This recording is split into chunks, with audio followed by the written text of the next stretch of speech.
East Bengal কিন্তু আসন্ন transfer উইন্ডোতে বিদেশি পরিবর্তন করতে চাইছে। আনোয়ার আলীর জরিমানা, আজ কিন্তু বড় ম্যাচ রয়েছে। তো নমস্কার বন্ধুরা, welcome to ST unique sports. বন্ধুরা, এই ভিডিওতে আমরা কথা বলবো বেশ কিছু ফুটবল আপডেট নিয়ে, যেখানে বিদেশি প্লেয়ারদের নিয়ে কথা বলার রয়েছে। আজকে একসাথে কিন্তু তোমরা তিনটে ম্যাচ দেখতে পাবে। সুপার সানডেতে হাড্ডাহাড্ডি লড়াই রয়েছে, সমস্তটা নিয়েই আলোচনা রয়েছে এই ভিডিওতে।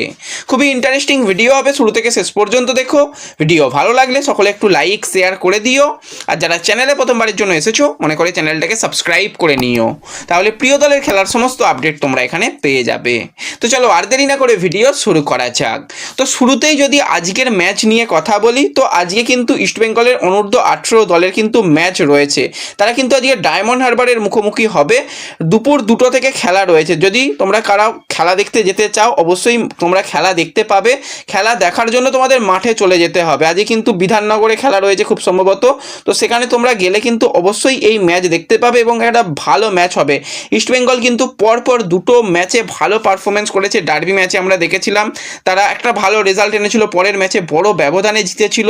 তো আজকে বিধাননগর মিউনিসিপ্যালিটি যে স্পোর্টস কমপ্লেক্স রয়েছে সেখানে খেলা রয়েছে। দুপুর 2টো থেকে চলে যাও, সেখান থেকে খেলা দেখতে পাবে। এছাড়া যদি খেলা দেখার কোনো রকম ব্যবস্থা পেয়ে থাকি, অবশ্যই সেটা আমাদের social media page, WhatsApp channel, Telegram চ্যানেলে শেয়ার করে দেব, সেখানে তোমরা দেখতে পাবে। এবং এর সাথে সাথে যদি আমরা একটুখানি বেঙ্গল সুপার লিগ নিয়ে কথা বলি, তো বেঙ্গল সুপার লিগের কিন্তু আজকে উদ্বোধনী দিন, প্রথম দিন এবং প্রথম ম্যাচে মুখোমুখি হতে চলেছে কিন্তু 2টো দল। সেখানে কিন্তু আজকে রয়েছে উত্তরবঙ্গের দল এবং সেখানে মালদা মুর্শিদাবাদের দল। তো আজকে উত্তরবঙ্গর সঙ্গে কিন্তু খেলা রয়েছে, খুবই একটা ভালো ম্যাচ হবে এবং যে ম্যাচের সময় রয়েছে কিন্তু বিকেল 4টে থেকে, এবং ম্যাচ তোমরা দেখতে পাবে ওই জি বাংলার যে চ্যানেলটা রয়েছে সেখান থেকে এবং G5 থেকে। যদি খেলা দেখার কোনো রকম ব্যবস্থা করতে পারি অবশ্যই তোমাদের সঙ্গে শেয়ার করে দেব। তো অবশ্যই তোমরা দেখো এই north Bengal United versus Malda মুর্শিদাবাদের ম্যাচ, ভালো ম্যাচ হবে এবং হাড্ডাহাড্ডি ম্যাচ হবে আশা করতেছি। এবং আজকে যেহেতু নতুন ম্যাচ একসাথে দেখার চেষ্টা করব যদি ঠিকঠাক থাকে, তা না হলে কিন্তু আজকে আরও একটা খেলা রয়েছে, যেটা হচ্ছে ইস্টবেঙ্গলের খেলা। ইস্টবেঙ্গলের মহিলা দল কিন্তু আজকে সাফ ওমেন ক্লাব চ্যাম্পিয়নশিপের ম্যাচ খেলবে বাংলাদেশের দলের বিরুদ্ধে, আর নাসরিনের বিরুদ্ধে। আজকে ম্যাচের সময় রয়েছে কিন্তু বিকেল 5টা 45 থেকে শুরু হবে আমাদের এখানে। তো একসাথে খেলা দেখবো, খেলা দেখার ব্যবস্থাও করে দেবো। তাই যারা যারা ভিডিও দেখছো, ইস্টবেঙ্গল ভার্সেস এই বাংলাদেশের দলের ম্যাচের স্কোর লাইন প্রেডিকশন সকলে করো যে আজকে ম্যাচের রেজাল্ট কী হবে। ইস্টবেঙ্গল 2টো ম্যাচে কিন্তু ভালো রেজাল্ট করেছে। প্রথম ম্যাচেও তারা ক্লিনশিট, দ্বিতীয় ম্যাচেও ক্লিনশিট, 2টো ম্যাচ থেকে 6টা পয়েন্ট এবং গোল ডিফারেন্সেও ইস্টবেঙ্গল অনেকটা এগিয়ে রয়েছে। তো আজকের ম্যাচ জিততে পারলে ইস্টবেঙ্গল কার্যত ফাইনাল খেলবে, এটুকু নিশ্চিত হয়ে যাবে। তো সকলে কিন্তু স্কোর লাইন প্রেডিকশন করো আজকের ম্যাচের রেজাল্ট কী হবে। একটা করেই প্রেডিকশন করো, যাদের প্রেডিকশন মিলে যাবে তাদের নাম কিন্তু পরবর্তী সময় অবশ্যই শেয়ার করা হবে।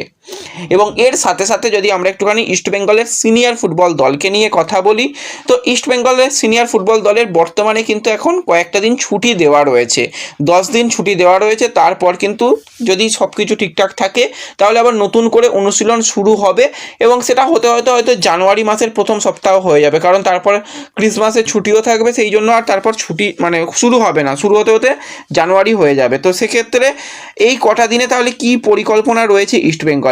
এই কটা দিনের পরিকল্পনা এরকমটাই হতে পারে যে প্রত্যেকটা প্লেয়ারকে তাদের মতন করে ফিট থাকতে হবে, এবং বিদেশি প্লেয়ারদের বিশেষত স্ট্রাইকারদের পারফরমেন্স নিয়ে কিন্তু একদমই খুশি নয় কেউই। তো সেক্ষেত্রে বিদেশি কি পরিবর্তন হবে? তো যেরকমটা সূত্র মারফত খবর বেরিয়ে আসছে, আজকে কিন্তু একটা মিটিং রয়েছে। এবার শুধুমাত্র যে বিদেশি পরিবর্তন নিয়েই মিটিং সেরকম নয়, দলের পারফরমেন্স, দলে আর কি কি জায়গায় উন্নতি করা যেতে পারে, সামনের উইন্ডোতে কি কাজ হতে পারে সেই নিয়ে কিন্তু আজকে একটা বিশেষ মিটিং রয়েছে। যদি সেখান থেকে কোনো রকম কিছু আপডেট জানতে পারি অবশ্যই শেয়ার করে দেব। এবং সেখানে হিরোশি ইবুসুকির কি পরিবর্তন হবে সবাই চাইছে। দেখো, হিরোশি ইবুসুকি হচ্ছে 34 বছর বয়সী একজন জাপানি ফরওয়ার্ড। সে ইস্টবেঙ্গলে এসে এখনও পর্যন্ত সে ভালো পারফরমেন্স করতে পারেনি, সেটা মেনে নিতে হবে।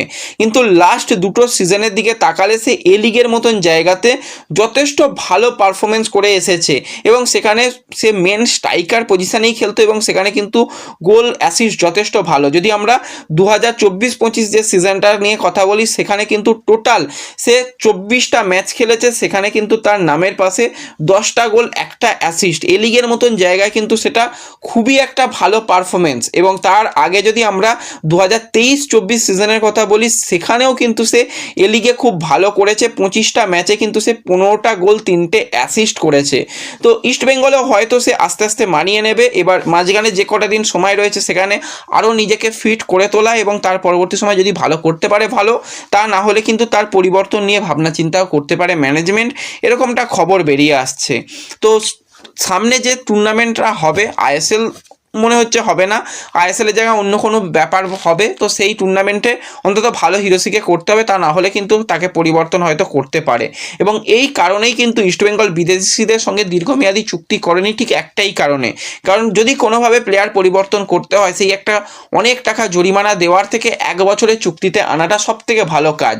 1 বছরের চুক্তিতে কেভিন সিবিলেও এসেছে, ভালো পারফরমেন্স হলে চুক্তি বাড়বে, নো ডাউট কেভিনের পারফরমেন্স ভালো, তার সাথে কথাবার্তাও চলছে চুক্তি বাড়ানোর। তো হিরোসির পারফরমেন্স ভালো হচ্ছে না, তো তাকে পরিবর্তন যদি করে নেওয়া হয় অবাক হওয়ার মতন কিছু থাকবে না। তো আজকে মিটিংটা কিন্তু খুবই গুরুত্বপূর্ণ মিটিং হতে চলেছে। এবং এর সাথে সাথে যদি আমরা একটুখানি আনোয়ার আলীকে নিয়ে জিজ্ঞাসা করি, তোমরা অনেকেই জানতে চাইছিলে যে আনোয়ারের কি হবে। দেখো, নতুন কমিটি গঠন হবে, তারপর আবার নতুন করে শুনানি হবে, সমস্ত কিছু হবে। তো সেটা একটা লম্বা সময়ের ব্যাপার। আনোয়ার চাইছিল যে যাতে দ্রুত শুনানি হোক, কারণ এই দীর্ঘদিন ধরে যে জিনিসটা চলছে সেটা কেউই ভালোভাবে দেখছে না এবং এতে আনোয়ারের কিন্তু অনেকটাই ইমেজ নষ্ট হচ্ছে। তো সেই কারণেই চেষ্টা চালানো ছিল যাতে দ্রুত এই ব্যাপারে শুনানি হোক, কিন্তু হবে না। কিন্তু যেরকমটা শোনা যাচ্ছে সূত্র মারফত খবর, যে আনোয়ারের হয়তো একটা জরিমানা দিতে হবে। হ্যাঁ, সেটা কিন্তু ওই 10 কোটি টাকা বা তার উপরে সেরকম নয়, একটা তাকে জরিমানা দিতে হবে। সেটা কিন্তু ঠিকঠাক ধরে রাখতে পারো 2 থেকে 3 কোটি টাকা হয়তো তাকে একটা আর্থিক জরিমানা দিতে হবে। এবার জরিমানাটা ইস্টবেঙ্গলকে পে করতে হবে, দিল্লি এফসিকে পে করতে হবে, না আনোয়ার আলীকে পে করতে হবে, সেটা পরের ব্যাপার। এরকম একটা জরিমানা হতে পারে, সেরকমটাই শোনা যাচ্ছে। এবার শেষ পর্যন্ত কি রায় আসে, পুরোপুরি ব্যাপারটার উপর আমাদের তাকিয়ে থাকতে হবে, সেই দিকেও আমাদের নজর থাকবে। এবং এর সাথে সাথে আমরা যদি একটুখানি মোহনবাগান সুপার জায়েন্টকে নিয়ে কথা বলি, তারা কিন্তু প্রস্তুতি পর্ব সারছে নতুন কোচ সের্জিও লোবেরার আন্ডারে। এবার কালকে যুব ভারতীতে মানে উত্তপ্ত পরিস্থিতির কারণে তারা প্র্যাকটিস করেনি, কিন্তু প্র্যাকটিসে সমস্ত প্লেয়াররা নিজেদের খুব ভালোভাবে আরও শক্তিশালী করার চেষ্টা করছে। বিশেষত বিদেশি প্লেয়ারদের মধ্যে জেসন কামিংস, ডিমিট্রি পেট্রাটোসরা নিজেদের ফিট করার চেষ্টা করছে। এবং সাইড ব্যাকের দিকে কথা বললে আশিস রায় এবং অভিষেক সিং, তারাও কিন্তু নিজেদের আরও ভালো করার চেষ্টা করছে। লিস্টন কোলাসও সে যোগদান অনুশীলনে করেনি, তার বিবাহ ছিল, বিবাহ কমপ্লিট হয়ে গেছে। আমাদের তরফ থেকে শুভকামনা রইল লিস্টন কোলাসের জন্য, নতুন জীবন শুরু করছে, খুব ভালো যেন নতুন জীবন তার কাটুক। তো সেও কিন্তু খুব তাড়াতাড়ি অনুশীলনে আসবে। এবং ব্যক্তিগত কারণে কিন্তু সাহাল ছুটিতে ছিল, সাহালও কিন্তু কয়েকদিনের মধ্যেই অনুশীলনে আসবে। এবং বিদেশি প্লেয়ারদের মধ্যে টম অলরেড হালকা ইনজুরির মধ্যে রয়েছে, কয়েকদিনের মধ্যে আশা করা যাচ্ছে সেও সুস্থ হয়ে যাবে এবং খুব ভালোভাবে কিন্তু তারা প্রস্তুতি নিচ্ছে। এটা কিন্তু মোহনবাগানের জন্য খুবই ভালো ব্যাপার, কারণ হাতে অনেকটা দিন সময় পেয়ে যাচ্ছে লোবেরা, সেই কয়েকদিনে তার মতন করে সে প্রস্তুতি নেওয়াতে পারছে দলকে, এটা কিন্তু খুবই ভালো। তো পরবর্তী সময় টুর্নামেন্ট হলে পুরোপুরি ফিট মোহনবাগানকে দেখা যাবে, সেটা ইস্টবেঙ্গলেরও করা উচিত, দ্রুত আবার অনুশীলনে নেমে পড়া দরকার। তো ব্যাস এই ভিডিওতে এই আলোচনাগুলোই করার ছিল। ভিডিও ভালো লাগলে লাইক শেয়ার করে দিও, চ্যানেলে প্রথমবারের জন্য এলে সাবস্ক্রাইব করে নিও। দেখা হবে পরবর্তী ভিডিওতে, ধন্যবাদ।